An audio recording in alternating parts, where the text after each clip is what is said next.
How's it, everybody? Welcome to another episode of Tourism Talks podcast. My name is JD, and today we're talking to Stuart, owner of Wild Things Outdoor.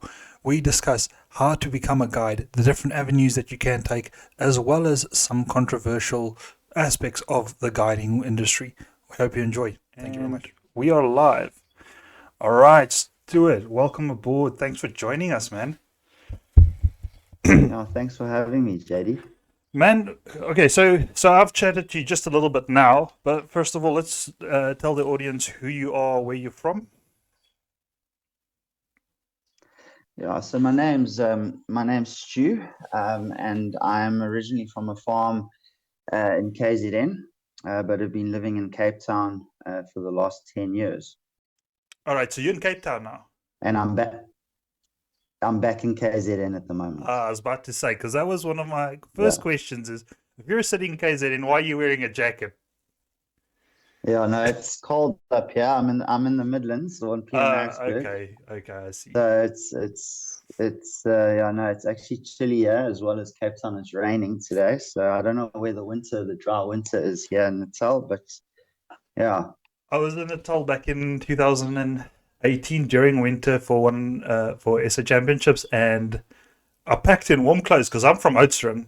Average midwinter yeah. temperature for me minus 2 degrees. I didn't use any of my warm clothes Oh, there. It was so nice. For me, I love summer yeah, more than anything. So yeah. yeah. The coastal belt in Natal, the subtropical belt, is nice and it's very temperate during winter. It's actually wonderful. Durban's a wonderful place to be during winter. The Midlands do get cold near the Drakensberg, though. So we were just on the other side of the Drakensberg a while ago at Fuchsburg. And Okay. There already I could feel the temperatures getting cooler and cooler because they were like close to the Drakensberg. Yeah, All yeah. No, right. it gets cold, especially when there's snow on the mountains. I can believe. Now, quickly, you are a South African, and what is your guiding experience? What have you been doing as a guide? So I've been a guide for 10 years this year. Oh, wow. Um, and I started off as a safari guide or a field guide or game ranger, what different people call Yeah. it different things. But I did my training in northern KwaZulu Natal, and yeah, I went to a 6 week selection course, a ranger school, got through it, and then was posted at a lodge. And yeah, I worked there. I was there for about a year, and then I moved down to Cape Town, and I started guiding for a number of different companies over the years, doing mostly nature guiding. And then I studied my history culture guide course, or culture guiding course, and then yeah, then I brought that into it. So yeah, I just expanded my skills and my knowledge, and then I decided to start my own business. Oh, And yeah, nice. so I started Wild Things Outdoor in the end of 2015. Only really got going in 2016. So I did that on the side. I started mostly with hikes or nature hikes around Cape Town, and then then I got into to wine tours and scenic tours, garden route tours, Cape Town tours.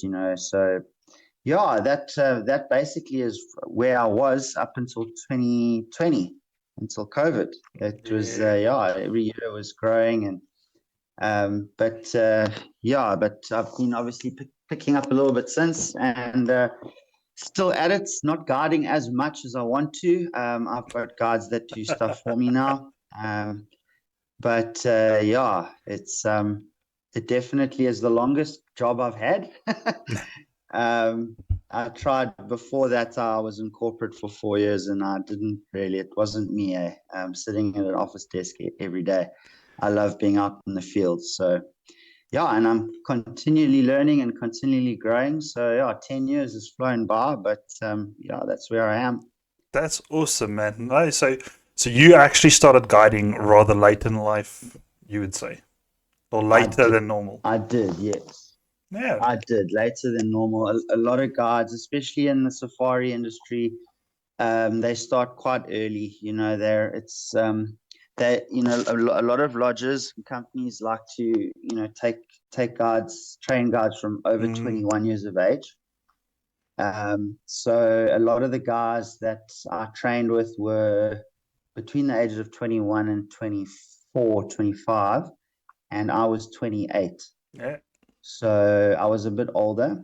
But that was because of life circumstances. I had been living abroad and came back to South Africa. I was working in the corporate business development sales field, and I didn't really enjoy it. It was more just a job. And then, yeah, when my dad passed away in 2013 was when I decided I wanted to follow my passion. And, my dad was a farmer, and he always said that something that he would have enjoyed doing was being a game ranger. He loved the game reserve. We grew up going to the game reserve. We grew up going down the garden route to Cape Town. So, yeah, so I decided, I had the extrovert people's personality for it. So um, I cracked on, and yeah, it became my passion very quickly. I always say before I was in sales, and sales, I don't think I'm a good salesman. I think I'm a good guide, because guides have to tell the truth. You can't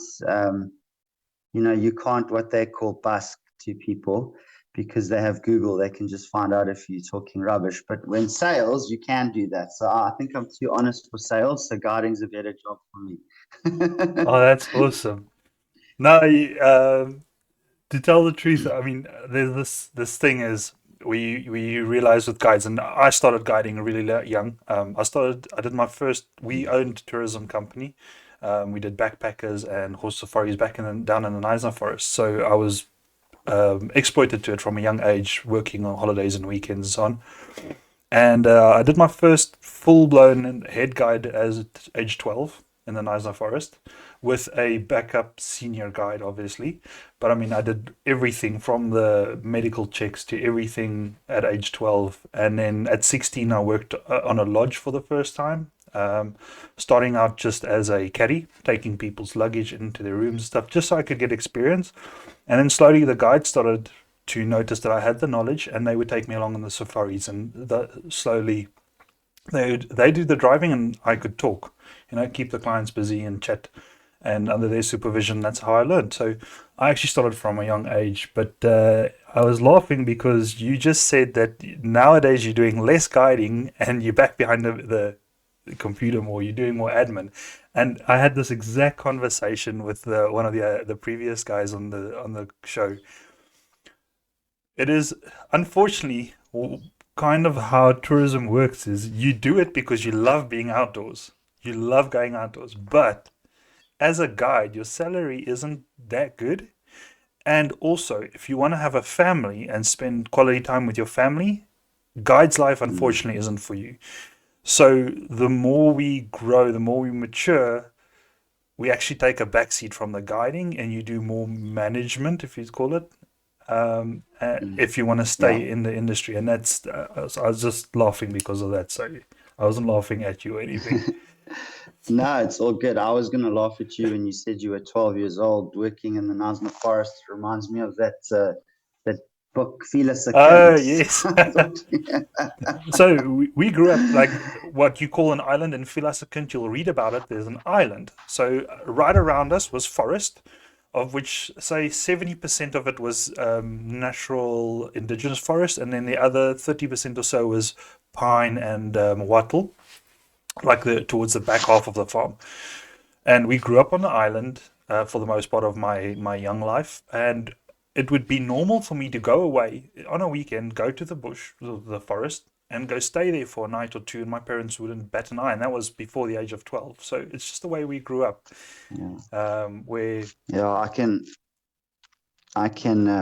relate to you there, JD. One of the things that it's on my webpage somewhere in my about section. I write about when I was a child. I was really a wild child growing up on the farm. It was very safe in those days. And when I got back from school, I was in my civvies and I was out on the farm. I mean, there were no cell phones or anything like that. My parents had one rule, and that was to be back by dark. And I'd disappear into the bush. And it's where I learned how to speak Zulu. I was friends with a lot of the Zulu kids. They couldn't speak English. And yeah, I met from everything from building tree houses to making ketties, bows and arrows, boats in the river, in the dam, fishing. Yeah, it was a lack of childhood, eh? So I can definitely relate to you in Man, that. I that's think that's awesome. I think that's where the spark came when I was older, kind of reliving that, that child in me a little bit, trying to make it into a profession. And that's what guided me towards tourism. Oh, that's awesome. No, it's like you said, it's that spark. Somewhere the spark has to happen. And I mean, Mm. you got to try and follow that because that's if you stayed in corporate, it would be killing you right now. You might make bigger Yeah, no, for bucks. sure. All right, but quickly Well, back. Oh, sorry, go for it. no, I just said it's a choice you've got to make. Like you said earlier, tourism, you start from guiding all the time to then taking more managerial role, which I think is natural as you get older. I still like to guide. I will guide returning clients. But I think that, yeah, I mean, if you want a family, like you say, if you want to be more settled, then, that's the path that most of us take. No, definitely. Now, something you mentioned, a training center. Now, down here in the Western Cape, the most common one we have is Aardvark College. But with us, it's a year-long course, 6 months practical, 6 months theory. You said you did it in 6 weeks, and this is something I get a lot where, or I've heard a lot from other people. Like even with the PH courses, I think some of the quicker PH courses is 2 weeks to get your PH license, along with certain other things you have to do afterwards. But how did your training center work? What were you taught? Because 6 weeks is a short period of time. But Mm. how did it go? Just explain that to us. So essentially, the first 6 weeks wasn't all your training. So the first 6 weeks was, because where I went was a selection course. So we started with about 12 people and we finished with about five. In those Yes. 6 weeks, they can't, yeah, it was like the army. I must say, it's the closest I've ever been to going to the military, besides boarding school. But yeah, basically they weed out everyone that doesn't really want to be there. They have obviously their own company values, but they had to follow. We followed all the FGASA standards. So while we were there, besides all the physical and emotional torment that we went through, we were studying. We were getting our nature guard level 1 FGASA. So during the day, we'd be out in the field, we'd be learning things. And then in the evenings, we'd be studying. We'd get one day off a week. Sundays was normally our day off, but even then, we'd still study. And at the end of the 6 weeks, what we had finished. We finished our those that got through, finished their theory, their FGASA theory, and then we did rifle handling. We did 4x4 course. And then basically from there, then you got put in a lodge. And when you were at a lodge, you became what they call a trainee ranger. And then you start doing your walking assessments, your again, more rifle assessments. Every 6 weeks, we had to take a new assessment when we were there for rifle handling. And then obviously your driving assessments, and you are trained mentor. There are rangers that are dedicated trainers as well, so they work with the junior guides. And then you start checking off all your assignments. You do your driving assessments. Then you start training for your walking. You train with senior rangers, and then finally, when they feel that you're ready, then you do your actual assessment with people on the vehicle. The same with walking. So they follow the FGASA standards, and then they also have their own company standards, which is why I chose to go with them, because they are known for really having rigorous training and turning out top quality guides. So I wanted to be part of that, as hard as it was. But yeah, I got some really cool experience from it. So in all, it took like a whole year. It wasn't. Okay. I mean, I want to say a whole year. I mean, no, not a whole. It took about 6 months. Yeah. Um, then I was there for about a year. All right. Yeah, so it was a hell of an experience. I really enjoyed training. The training, it was super interesting. I learned so much. All right. Now, that's interesting. So that gives me a bit of background on the duration, because something that I want is for people watching this to be able to decide which route to take and which angles to approach. If you can remember, do you remember the pricing in that kind of like for the 6 week? So so the whole back that was 2013. The Oh, whole course, the 6 weeks, was 10,000 rand, I think, at the time, oh, okay. So or that's 10 or 12. I think so. I might be it's wrong. It in the might have been ballpark. more, That's fine. but but we didn't have to pay. The deal was is that you'd go if you get through the selection course and you get selected to go through to the second phase of training, then you basically work. You pay the company back in the work you do for them. All right. So that yeah, that's so Yeah, nice. Now yeah. the Oddfor College down here, so they, like I said, they do a full year course, 6 months theory where you on site on site for most of the time. They go take you out in the mornings. You do field guide assessments. They teach you like, and then you go back. You got book studies, the FGASA field guide book. You go through that. Johan wrote his own book, so really legit, very nice course they do. And then they'll take you on smaller courses as well away from it, which is all included in the same price. You do birding courses, 4x4 courses, plant courses, like herpetology courses, snake handling, everything like that is included. And then the last 6 months, which I said is practical, is like you go to a lodge and you get a below average salary for that 6 months. And you basically, Mm. Yeah, I remember that. yeah, I started off with 2,200 bucks a month. That was my initial salary after school.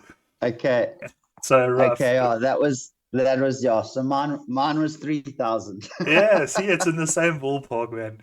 Yeah. And the lodge we started at, so for the students that were they're coming here, they're from this Oddvok college, and it was other colleges as well, actually. But I mean, I mentioned Oddvok because I like Johan and them, and they do a really good in-depth course. But the students coming there at the one lodge I worked, they got the 2,200 salary, and if they want to stay on the lodge premises, you pay extra 1 grand. So then you basically end up with 1 at the end of the month. Oh no. So it's really Oh my you've got to gosh. have No, a we were lucky. yeah, you really have to have a good financial background for something like that, and Yeah. that is why I really like your course because it's much more affordable. Um, and Yeah. also remember, it's only at certain lodges. Not all lodges are going to make you pay accommodation. Most lodges don't. Yeah. Most lodges have that included in the package deal. Yeah. So yeah, and then Look, if no, go for it. so I was saying if like a lot of the five-star safari companies, the big five-star guys that do offer in-house training, they have accredited FGASA assessors that work on in their team. So they often, it's much cheaper because you work for them to pay it off, but it's incredibly difficult. They don't take a lot of people every year, so you've got to have an interview. You've got to get through your interview first before you can attend the selection course. You've got to get through the selection course, and then you've got to get placed at a lodge, and then you've got to get through all your assessments at the lodge before you can pass through your junior ranger or apprenticeship phase. No, that's awesome, and So it yeah, makes sense like that. Um, and especially with you guys, you having the selection course. I don't know of many other places that have that, or not that I've noticed, because some of the guides that we got in sometime, you could see they were real little city slickers that just finished matric. I want to do yeah, a field guide. yeah, They get there, they have no clue what's going on around them. If they see a spider, they pee yeah, their pants, like that kind of thing. yeah, And the thing is, Well, they end up qualifying, and they get to us at the lodge with like 6 months experience in the field. That's basically all experience they had, and yeah. it's they learn quickly. Some of them do, some of them flunk out immediately. But I mean, I think your selection process is much more rigorous, and it really weeds out the people that do belong and don't belong. Yeah. So I'll just in a nutshell, I'll break the 6 weeks down for you. So the first week, we weren't allowed to stay in accommodation. We slept in the bush. We took 2 hour. We rotated a watch. So two people were on watch for 2 hours at a time, and then you'd wake the next two people up, and then you'd be on watch. And we had to make our own fire. We were supplied with water and food, but we had to make our own ways to bath or to shower. We had to dig our own latrines, all that stuff. So obviously, in the first, and no one knew that was coming. There was no program to say like what we were in for. That was just it. So obviously, the first week, quite a few people dropped out. And then from there, they moved us to a camp where we actually stayed in a canvas tent on a mattress on a stretcher, which was, it felt like 5-star hotel. But every morning it was up at 4:30. We had to clean the vehicles. Mhm. We had to prepare tea and coffee for the trainers when they arrived. And every morning they would arrive at 6 o'clock, and we were there. I tell you, you felt like they were your drill sergeants. And then you got on with your activities for the day. And then every week they would assess every individual, and then you'd have kind of like a interview with them at the end of the week, and they talk about the pros and cons about how you did that week. And yeah, they basically then sometimes people will pull out, they'll drop out, and then sometimes they would say, look, we don't think you're a good fit, um good luck, kind of thing, which was really hard. It was almost like a survivor, but there was no one televising it. Yeah, it was very stressful because obviously, they had their standards, but then we still had to do all the FGASA theory and all that. So there was a lot to do. So I mean, things were really busy, and like I say, we only got one day off a week on a Sunday to relax. So yeah, look, it was intense, but I mean, I made some really good friends, which I'm still friends with, and I remember that experience for the rest of my life. It really was amazing. No, definitely, and all those little tidbits that they do, like you getting up early, washing vehicles, making tea for the Yep. thing. That's things you end up doing in the real life job because you got to get Yeah. up early. You got to go make sure Yeah. your team is going to be or your vehicle's going to be ready for your group that you didn't take out. You got to make coffee and tea for them because you start off before sunrise. Yeah. Breakfast isn't served yet. So it's Yep. the bare basics, and if you can't do that, then you really don't belong here. Yeah. Look, it's if you work in hospitality, in the spelling, it's a host. So you've got to know how to care for people. Obviously, working in the bush, you've got to get up early so you can see animals.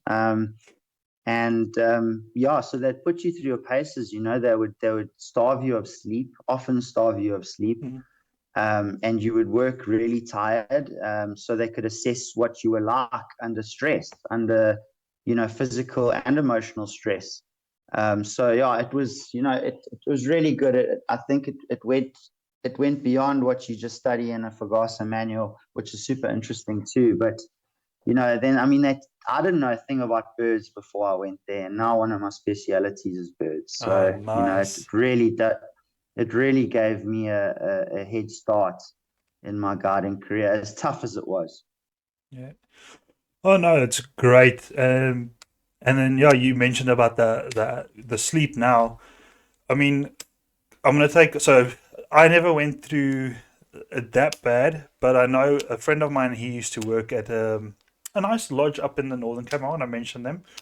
But their guides, and this is general, this is not their guides, so it's not a harp on the company. This is guiding for you. If you staying at Yeah, a stay in lodge with your guide that's going to be hosting you for your full stay, your guide is up early in the morning getting everything ready for you in your safari. So most of these guides are Yeah. up at like 4 because your safari starts at 5, right? So they get up at 4, get themselves Yeah. ready, get the vehicle ready, and 5, you're out in the veld. They get back Yeah. home, depending on what your activities are for the day, they might spend the whole day with you, or they might get like a 2 hour break quickly. Afternoon, they're getting you Mm. ready for another safari, more activities. Tonight, they're coming, eating with you in the restaurant. Some of these people are here on holiday, so they don't mind. They want to have wine and things till like 11 o'clock when Yeah. the lodge closes. Your guide is most probably going to be there with you thinking, well, what the hell, can't I go to bed? And tomorrow morning, it's the Yeah. same thing. He's up at 4 again. So Yeah. it is really, that is how it is for the guides. They need to be Yeah. ready for this. And a lot of lodges, depending on which lodge you work, so I've had a variety of experiences. I had a lodge where you worked shifts, so you're not going to work a whole day. You work from, let's say, 6 in the morning till 3 in the afternoon, and you're done. And then someone else takes over. They start at 2 and they end at 10 again, 10 tonight or 11 o'clock tonight, depending on when the clients go to bed. Um, and then you get lodges where you work. There was one lodge where you work 3 weeks on, 1 week off. So 3 weeks straight, like not a single off day, 3 weeks Mm. straight, 5 to 10 tonight. And then other places is, was it a 5-2 or 6-2? A 6-2. So 6 weeks on, 2 weeks off. So yeah, it's really Yeah. hectic working conditions for the No, it's guides. we had 6 weeks on, 2 weeks off. Yeah, That was us. Yeah, and then when you get back from the 6 weeks, when you get back home, you sleep for like 2 days. um, yeah, but I get you. I mean, long hours. I mean, I think a lot of people don't realize, and even in, I mean, we're talking about nature guiding now, and even in the culture and adventure guiding, you up a lot of times you up also very early, and then if you're doing multi-day trips, you've got clients, you sit with dinner for them at night, they're having a good jaw, and you end up going to bed at 11, 12 o'clock at night, then waking up the next morning at 5 a.m. again. And so it is really it isn't your Monday to Friday 9 to 5. And I think a lot of people, going into guiding, that's something that they struggle with. I mean, I struggled with the early mornings. I'm not an early morning person, but I've managed to do it. all right. I want to go into the culture guiding next. You said that you actually did a course for culture guiding. How was that? Because I've never even heard of something like that. Yeah, it was interesting. For me, I found it much easier than the nature guiding, just because the culture guiding, the Department of Tourism at the education qualification standards. It's basically like high school geography and history, All right. really. And I mean, it was a lot of theory. There's a lot of to study about the history of South Africa, the different cultures. I mean, also like everything to do with the places you visit. So I did my specific course on the Western Cape, and then the Garden Route, Eastern Cape to Addo, and then a bit of the Northern Cape. But you can do culture guiding courses on each and different province. And then you can also do your national guiding course, which is obviously the whole of South Africa you can guide. But a lot of theory, a lot of reading, a lot of lectures, then group work projects, individual projects. You basically end up with a very big file, similar to what we did in in the nature guiding theory section. A big lever arch file, with all your projects and everything, which you get assessed on. Then you write two final exams, and then you also have a practical assessment. We did ours on, well, I did mine on an archaeological site, in the Cape Town area. Oh, So then nice. you do a presentation in front of an audience, and then they take you out. You go see the different sites. You go to site visits, and you practice speaking in front of people, speaking in the vehicle, which I found quite easy because obviously I had done it before doing nature Mm. guiding. And I found speaking on a safari vehicle while trying to drive through the bush much more challenging On a 4 by than 4 sitting in a route. vehicle. Yeah, than sitting in a vehicle with like a headset, Mm. and just talking. But yeah, I mean, it was super interesting. I enjoyed it, especially, moving to the Cape. Or actually, not just the Cape, South Africa in general. Our country is just it's an integration of nature and culture. So I really feel like the culture guiding course really helped me as well, because around Cape Town, for example, you don't really like go on any of the trails through the fynbos without having a story about the city itself, or how the San people were there, then the Khoi people, and then the Portuguese, and then the Dutch, and then the British, and that all starts coming into it, and that's all the cultural historical side of it. And now, but you at the same time, you're sitting in nature, and then you have to like point out a bird, or what kind of rock this is, or fynbos plant. So I feel that it really like it merges well into each other, and it's really helped me in my guiding career become better at what I do by taking it. So No, I feel that's awesome. That's why I'm interested because I haven't done something like that. I haven't heard of something like that. And in your FGASA course, you do everything. You do geology, you do ornithology, yeah, herpetology, you do everything, yeah, and that just makes you a complete yeah, guide. And now I feel like I'm missing out because of what you just told me. I feel like so obviously you know the basics, and you learn as you go. But I haven't done a course or anything for that, yeah. so that's really interesting. Was it an online course or did you do it through No, no, SATSA or? in no, in person. I went to lectures. The course itself was a few months. I can't remember now exactly how long it was. This was a while ago. But it essentially you attend lectures, and then you go out on field trips, and then you spend a lot of time doing self-study and group work projects, and then you have your final assessments. And then once you're done, you get the same as your nature guide, you get your casita certificates, and then it goes on to your tourism guide badge at the back. For example, on mine, it will say, nature site guide, where I can guide around the country in terms of my nature qualification, and then where I can guide in terms of my culture qualification. Oh, that's awesome. So so if someone looks at your card in the back, they can see, where what your jurisdictions are. There. I mean, as you know, there's a lot of red tape. There's yeah, definitely like the red tape stuff. I own my own tourism company, so we run through all these Yeah, things as well. It's hectic, yeah, but it's good. I mean, we want to yeah, give our best foot and the best image when working with the tourists because we want them to come back. It's not just good for us; it's good for the whole country. yeah. I don't know how much percent GDP we. I actually need to go look it up. But what is it? Do you know? We are Tourism based. no, well, I don't know the percentage GDP, but we're the third largest. This is back when I was doing my culture guide course. We are the third largest industry in the country, behind mining and energy, then agriculture, then tourism and hospitality, and then finance and banking. Those are the four main industries in the country at contribution to our economy. And then if I'm correct, it's the second largest employer in the country.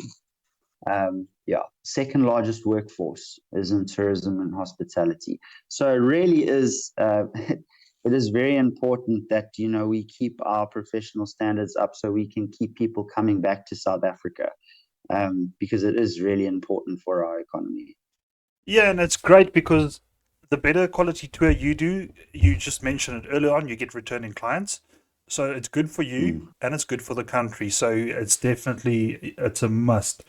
And with you and the culture thing that you mentioned, I mean, it's so important because how many places do you know, like a country, that has as many languages as we do, as many different cultures I as we know. do? It is hectic. I mean, we've got Yeah. 11 national languages, right? So, True. And that doesn't include, the the San or the No, Khoi languages. I no. mean, it's we've got, that's why, I mean, Desmond Tutu coined the Rainbow Nation, because we really do have, we are a melting pot of all sorts of cultures. I mean, and it's the interesting thing about my culture guiding course as well that I learned. We actually went through the migrations of different people into South Africa and how we came to the South Africa we know today. Um, it was super interesting learning all that.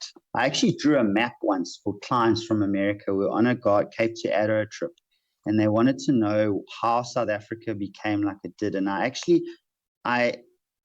I struggled to explain in words because it was just too much. So I took a piece of paper and I drew a map of South Africa, and I basically just drew arrows where everyone came from with their names on it. Uh, it's awesome. And you can also target certain locations like KwaZulu-Natal in the name, the province Yeah, is the Zulu Nation. yeah, Down here in the Western exactly. Cape, you've got the Coloureds, you've got the Cape Slums, Yeah, like the slums yeah, people. So, yeah. and they kind of mix together down in the Cape. Well, not Mm. culturally, but I mean, they Well, live together. well, mixed race. I mean, I always have this discussion with my American clients because the term colored in the USA is derogatory, but Yes. here it actually is a group of people that they are mixed race, And they're very proud of but it, though. yes, no, it's their identity, and it's either from the mix between Dutch or European and Khoi people, or between European and slave. So in the Cape, you have a large Cape Malay population, very proud heritage, and a lot of those people trace their roots back to the slaves that were brought in by the Dutch on the spice routes, on the trade route to the east. And then obviously the Khoi people that lived here, the Dutch or the Dutch East India Company and all the Europeans that worked for them. That's how then that uh, colored identity started No. from that lineage. So And I mean, you can see some of the history in the cultures. Take the Cape Malay, you just mentioned them now. They love fish and they cook so nice food. And you yes, just mentioned they come from the spice route. So yeah, it makes sense. Like they know how to use those yeah, spices. yeah, So it's yeah, epic. No, go for and it. the Cape I mean, no, the Cape has always been a large fishing center. It's always been, I mean, commercial fishing has always been a big industry in the Cape. So yeah, and the food, I mean, if you ever get the chance to go to Cape Town and go to the Boerkaap, try and go and have a meal at a traditional Boerkaap home. There's quite a few people that do it. They make the most delicious samosas and rotis and butter Mm. chicken curries and kusistas. It's really, really great. We don't get that here in Natal, but we do get a really good Durban Indian curry. How's it, everyone? Just a quick break. If you're enjoying this show, please click down below, like, subscribe. It doesn't cost you a cent, and you can do it while watching the show. We really appreciate all the input from your side. So if you've got anything you want to let us know, comment down below. Awesome. All right. I'm having a look at some of the pictures you sent, and I'll throw them up. First picture, Cool. seeing as we are talking about it, is the lady sitting with the face paint. I can't make out what's in the back of the picture. It looks like maybe pig's ears or pig's heads. That's Yes. roasting. So I incorporated this picture in because it was something that, and we were talking about the economy earlier, and bringing more people, like boosting the South Africa's economy with foreign currency. This is actually a township tour. Now, originally, before I became a culture guide, I was kind of skeptical of township tours because, a lot of people aren't comfortable with going into an area that's a poor area and just looking at poor people. But I managed to connect with the guy that did actually was one of the lecturers in my culture guide course that took us to his township. And this was a lady in Langa in Cape Town, which is the oldest township in Cape Town. And she these mamas, these gorkos, or old ladies, they're in charge of making what they call a smiley, or it's actually a Mm. sheep head that she is putting over a fire. and they sit there with these sheep heads like that, and they burn. They take like an iron and in the fire, and they burn all the hair off the sheep's head. So at the end of it, I've got another picture somewhere. It's just this sheep skull, like cooked sheep skull with these smiling teeth. Mm.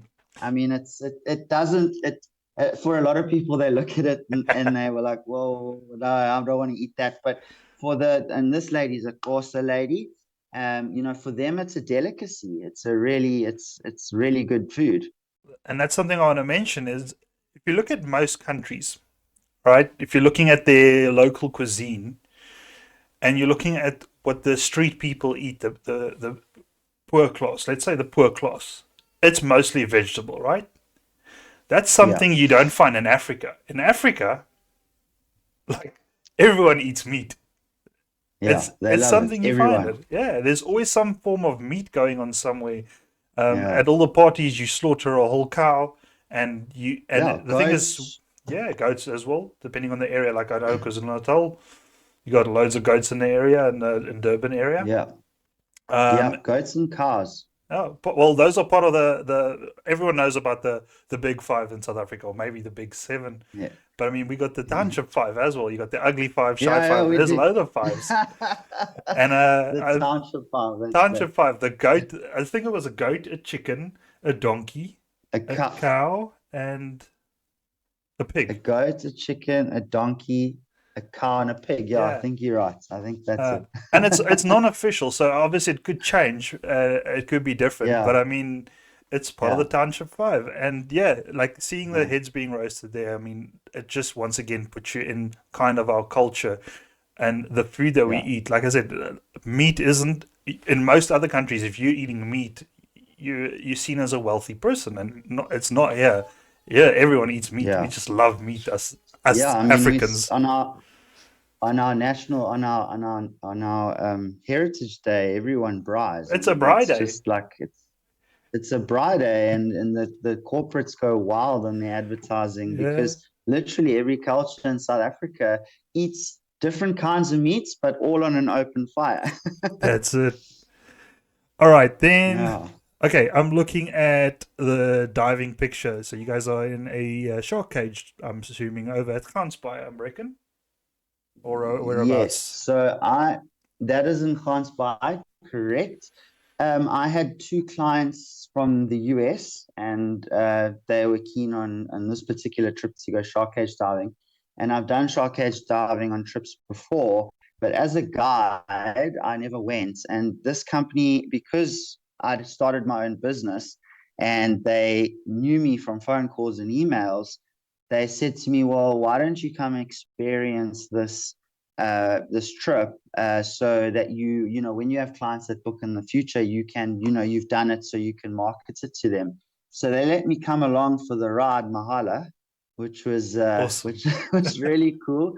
And yeah, so we got in this cage, and I was actually the first one to get in. And I was told that to get in, and there was right out behind us, where in this picture there were two massive great whites. The one was 4.2 meters long. Hectic. That's a bus Yeah, around.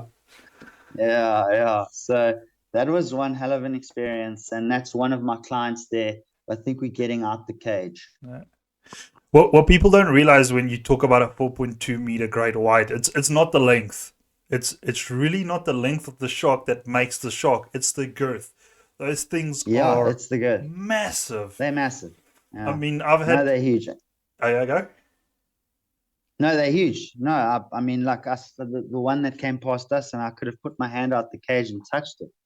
It was that close. I actually have a GoPro video somewhere on my Instagram of it. This is where I pulled this picture from. But yeah, no, and to think that the killer whales are now there in the Cape eating the great Yeah. whites, they're even bigger. I mean, this is the industry that's in trouble at the moment, the shark cage diving. Yes, very much so. Yeah, Now, shark cage yeah, diving in itself is a controversial topic. I want to find out more from yes, you. I mean, obviously, in some places, it depends on the scenario, depends on the company. Some of them chum the water, some of them don't. mm, And your success rate will vary depending on whether you do either one. Um, yeah, Personally, I feel there is a space for something like this. I enjoy it. It's a way to get people closer to these animals that generally Yeah, induces so much fear into people. Now, I work with yeah, snakes and spiders mostly. It's one of my favorites. yeah, And one of the best ways to get people over their fear is to have them touch them, have yeah, them experience them, yes, have a close up personal yeah, connection to that animal. yeah, So yeah, it's very hard in any industry eventually to get everything just positive. There's always a balance between positive and negative, right? yeah, Because we've got these game ranches in South Africa. Once again, another controversial topic is hunting. But we got all these game yes, lodges, and you got all the fences with all the animals in. And then you got hunting lodges. People are like, oh, you don't have to hunt animals; you can just go view them. But mm, there's not enough. There's so much lodges, so much animals that if everyone was only doing a viewing only lodge, that probably 50% of these animals would no longer exist because the farmers or the owners of the property would do something more profitable because yeah. there's Like not farming, like and that, farming. yeah, and So that's what's happened to a lot of our natural land. Sorry, JD, no, go for it. where I worked was basically it was reclaimed land that was turned back to its indigenous states. Previously, it was all agricultural land. There's a lot of that. So yeah, I mean, look, there's a space for it. I get what you're saying. Yeah, And then the hunting thing is one thing. I mean, we actually studied it at the company I worked for. It was not part of the FGASA, but we had to learn how to deal with conflict between clients on vehicles that, one client, and it's happened, may say, you see a lion and one client may, ask how much it would be to shoot that lion or a lion like that. And then obviously that offends someone else on the vehicle. So it's a very real thing, and you've got to be able to diplomatically diffuse that conflict. And look, there are always two sides to the story, and understanding that something an industry like that has its place. My thing with all these industries, sorry, I'm kind of taking over the that's the whole conversation here. reason you're here. Yeah. Is that no, I really feel passionate about it, obviously, because being a guide is not only guiding people, it's actually, one of my philosophies for my own business is respect and care for our environments as much as for our clients. We are ambassadors for our natural and cultural heritage. Like that lady in the photo earlier with the sheep's heads. Oh yeah. We asked her for permission to take that photo. It wasn't, like we just were taking photos, but yeah, I mean, it's the same with all these things. I have no issue with it unless you're not harming the animal, you're not touching the animal. I'm not big into touching Mhm. and petting animals. But with this cage diving, the company I went with is very reputable. And actually, on the boat with us was a marine biologist. And to be honest, I don't know if I'd go shark cage diving again. I've done it. It was cool. But the water's just really cold. um, and There's your yeah, I Durban can't side just or your stay in for KwaZulu-Natal side coming yeah, out. I know. I tell you, the Cape is so cold. I mean, I have my own personal wetsuit because I don't like going in the water without a wetsuit. But so there was a marine biologist on board, and that she was explaining everything about these sharks, and so it was a very, like you said earlier, with snakes and spider. It was very educational because so many people are terrified of sharks, myself included. A shark is the only animal I'm really scared of because I don't understand it. I've been in the bush with Big Five. I mean, I've been charged by a lion and seen snakes, and I've learned to respect those animals and see them and get to know them. But in the ocean, it's different. It's a different habitat. You're out of So your it was comfort zone. really, yes, out of your comfort zone, and it was something that I really learned a lot. And I spent most of the time on the boat that day. I was only in the cage for about 10 minutes, and I really quizzed that biologist's that knowledge, on these sharks, and not just the great whites, but the other species of sharks, and obviously the prey species, and the problem with the shark population at the moment. So it was a very educational trip. The ways that they do attract the sharks, chumming, and most companies do it, where they throw the fish oil and fish blood into the water. But these guys had it was almost, it was the shape of a seal, and they would throw it out on the rope and pull it across the top of the water. Yeah. And they almost like played catch with the sharks would come for it.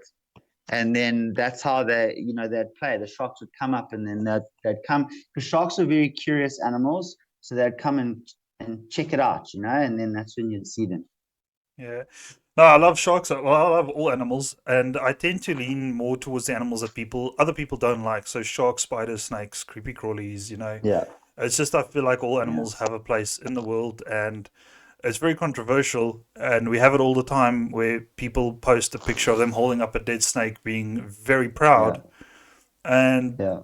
um, it's it's like, yeah, but did the snake really? And oftentimes it's a harmless snake, because we've got very few snakes. Yeah. Even though we've got a lot of snakes in Yeah. South Africa, we've got very few lethal snakes in South Africa. Venomous snakes, yeah. No, Venomous snakes, yeah. we do. We have a very few venomous snakes. I think where I read last, we have about 150 species of snakes.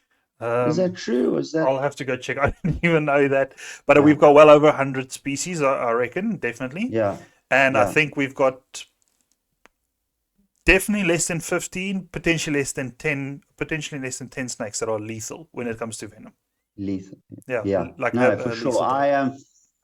I always encourage people, even if they're not guides, to get an app on your phone called ASA, Snake Correct. Bites From app. Johan Marais. And Johan Marais, who's an expert. And then also on Facebook, there's a group for snakes and snake bites of Southern Africa. Yeah. And it's really useful. And you see a lot of people that have grown up with like a cultural intolerance to snakes that learn so much on platforms like that. Oh yeah, I mean, the biggest thing that people are scared of, and you actually already mentioned it, is people fear what they do not know. Once you start understanding something, you have less fear of it. I explain it like this: if I took a Kalahari Bushman, like that, unfortunately you don't get a lot of them that are really left, right? But I'm talking about like a true person out of the bush somewhere, no matter where he is, and you put him in a vehicle and you're driving at 120 kilometers an hour, he's going to go like, holy crap, I'm going to die. This thing is too fast, Yeah. But you're doing it one hand, on the other hand, you're on the phone, WhatsApping, like phoning, like it's normal for you. To them, it's not normal. And that's the problem there is until you learn, until you experience it for yourself, you are not going to lose your fear completely. And that's why, like a place like that, shark cage diving, there is always, no matter what you do, there is a good and a bad side to it. As long, in my opinion, as long as the good part outweighs the bad part, I mean, why not try it at least? All right, I've got another picture here. At the end of the day, you can't please everyone. No, go. Okay, cool. No, I was just gonna say, to close off on that, I think at the end of the day, when it comes to nature and culture, like you say, we fear what we don't understand, and I think not everyone's going to agree with you. There are always going to be people that have their opinions. We just got to try and be the diplomats and the ambassadors for our nature and culture, and try and mitigate any of that and educate as much as we can. Yep. Anyway, that's me. That's it. All right, I'm looking at a picture of you guys in a vehicle. It's soaking wet. Everyone is wet, but it smiles all around. You're in mud by the looks of it. Yeah. So it's something that I had a lot as well. And you don't even have a little ducky. So our vehicles that I used to work with, we had a little shade roof, but they don't mean much. Everyone still gets wet. But I'm looking at the picture, and as you can see, it's all smiles, even on a bad day in the bush. It's that old saying we have, even a bad day in the bush is better than a great day in the office. But tell us a bit more about this picture. So exactly, JD. Oh man, these photos have brought back so many memories, so many good memories from my career. This specific picture was in the Kruger National Park in the Timbavati, and we we were on a vehicle. I wasn't the guide for this trip. I took a group of clients to the Kruger, and we stayed at a lodge. And the guide, who I'm still good friends with, waving at us there in that picture, is a young guy, and his tracker actually told him not to take that road because the rivers were flooding and all um, the streams were high and we were going to get stuck. And he said, no, it's fine. He'll go. I know Land Cruisers are It's a awesome Land Cruiser. We'll vehicles. I make used it. to drive one and they can, I know, we'll make it, right? It's a Land Cruiser, not a Land Rover. and yeah, this guy, we got stuck. And anyway, the tracker marched off into the bush. He wasn't there in this picture, but he was not in a good mood. And we had to make the most of it. So ponchos obviously were out, and I took this photo. I jumped out, got in the mud a little bit. We had to radio another Land Cruiser, and they had to come and pull us out. So that's how that ended. But look, it was smiles all around. Everyone was having fun. And that's it. You got to make the most of every situation. And in nature, you never know what it's going to do. You can't promise your clients anything. You've always got to under promise, over deliver, because Mother Nature, she has her way of showing herself in different ways. So yeah. But there's another photo related to this. You'll see it's with another group, also in the Kruger, when it was raining and we're full of mud. I don't know if you saw that one, but that's also Yes, another yes, I saw example it. You guys were of standing. I see it. I see it. The lady on the right's got the pink pants yeah, on. It's you in the middle.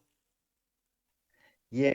Uh, so yeah, so this was we actually had really bad rains that trip, and it was mostly women clients on the trip, and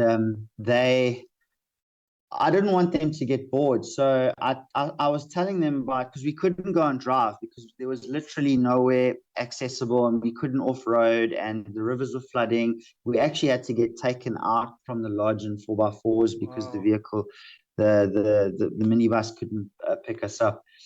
But I was telling them about something we did when I was at boarding school. When it rained on the rugby fields, we did something called duck diving, where we would literally go dive in the mud and slide across the grass like it was a slippy slide. So they unbelievably were really game for it. And I said, okay, you want to go? And I actually I went first and showed them how it's done. And yeah, that was a picture of afterwards, us full of mud in a massive puddle in the main lawn of the lodge. It's mega fun. I was also in a boarding school, so we had the same experiences. Play rugby in the rain and mud, and you see how far you can skid. So the try Yeah, lane is like 10 meters ahead, yeah, and you dive, and you hope you're gonna slide over at the end because it's gonna look cool. So yeah, yeah, no, it makes a lot of yeah. I sense. know for sure. All right, then we've got No, good the fun, good Protea times. photo over here. So that's obviously a beautiful picture. It looks like you're in a very fynbosy region there. Was that down in Western Cape? I'm It's Yeah, you this is not smiling in the next to a Western Cape. big This is Protea. literally the size of my head, Yeah. literally. So that is the Protea cynaroides. That's the king Protea. That's South Mm. Africa's national flower. And yeah, I was coming down a ravine in Table Mountain National Park, and there were just these Protea bushes all over the place, and this massive Protea was right there on the edge of the trail. So I posed for a picture with it. I did not pick it. Some people, when I posted that on social media, thought that I Freaked was out. picking Proteas, but it is illegal to pick Yeah. fynbos. So yeah, so that was just me posing with a massive king Protea. It's epic, and it's really nice to see because we've got it on our coins and everyone, but it's always nice to see the actual size of these things. It's Yeah, massive, and South Africa's got yeah. such a diversity. No, Once they're again, beautiful flowers. yeah, oh, definitely. I mean, just the coloring, but we've got such a diversity in plants. We've got all the different biomes we have Mm, around here. Where I live here in Oudtshoorn, we've got the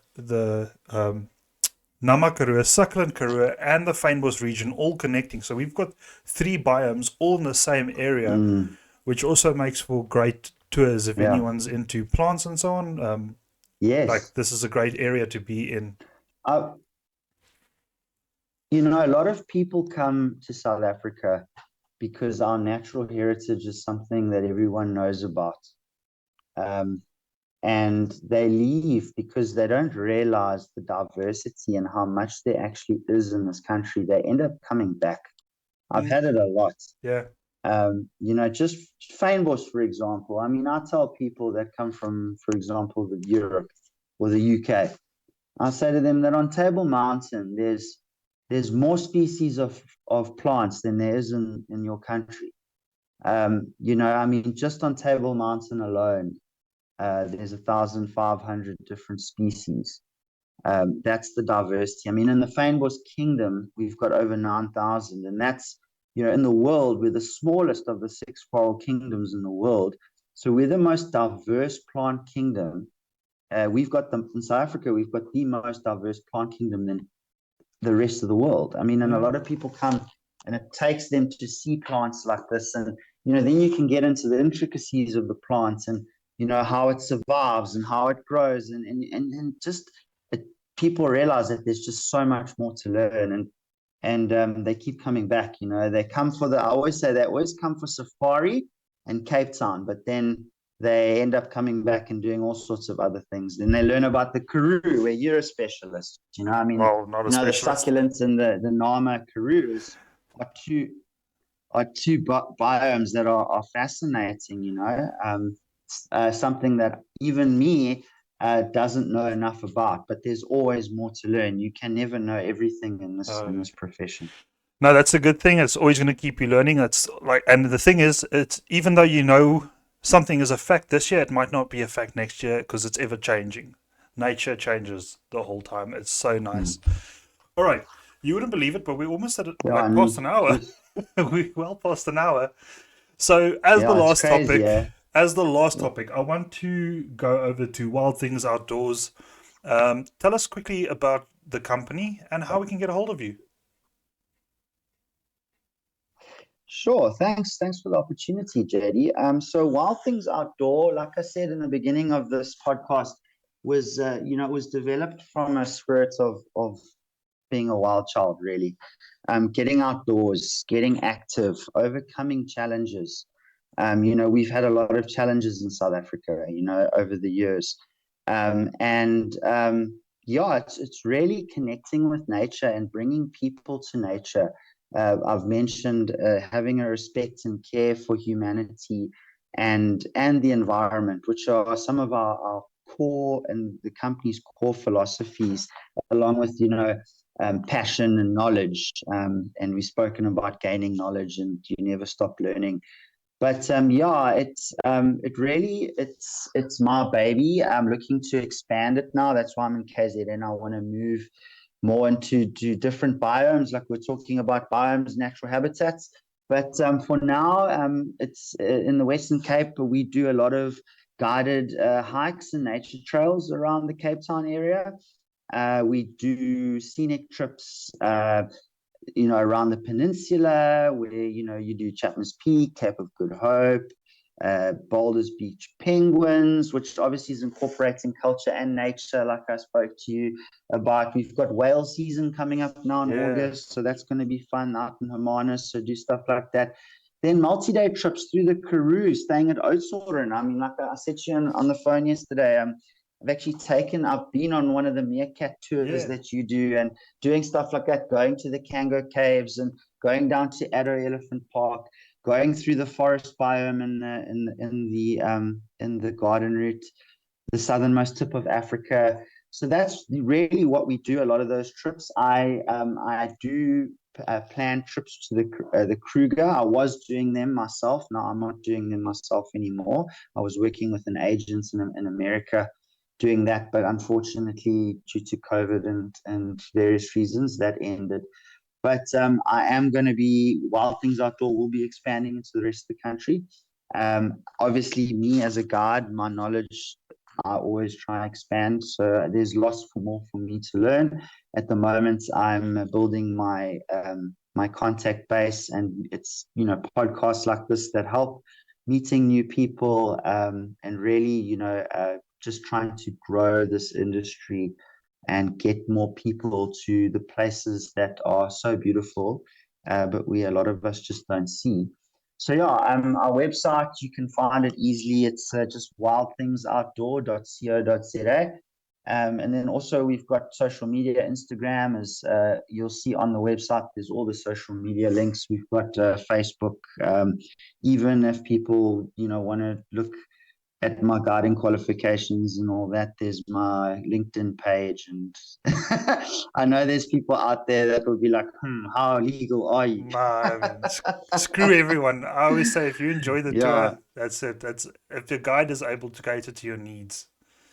I mean, there's a lot of guides out there that obviously don't have the yeah, qualification, which can be a risk, but yeah, I'd almost say the majority of them are really good at yes, what they do. Yeah. All right, Stu, yeah. we have No, 1 minute look, on the clock in terms left. of safety, it's oh, is it? Okay, Yeah. cool. No worries. No, but in We terms of can end safety, I it there. understand it could be a issue, but like I said, in the majority, it's really good. Yeah, we're gonna Safe, end it there, man. safety first. Yeah, yeah. Yeah, Cool, hundreds. man. Lekker. Thanks so Awesome. much, JD. No, thank you.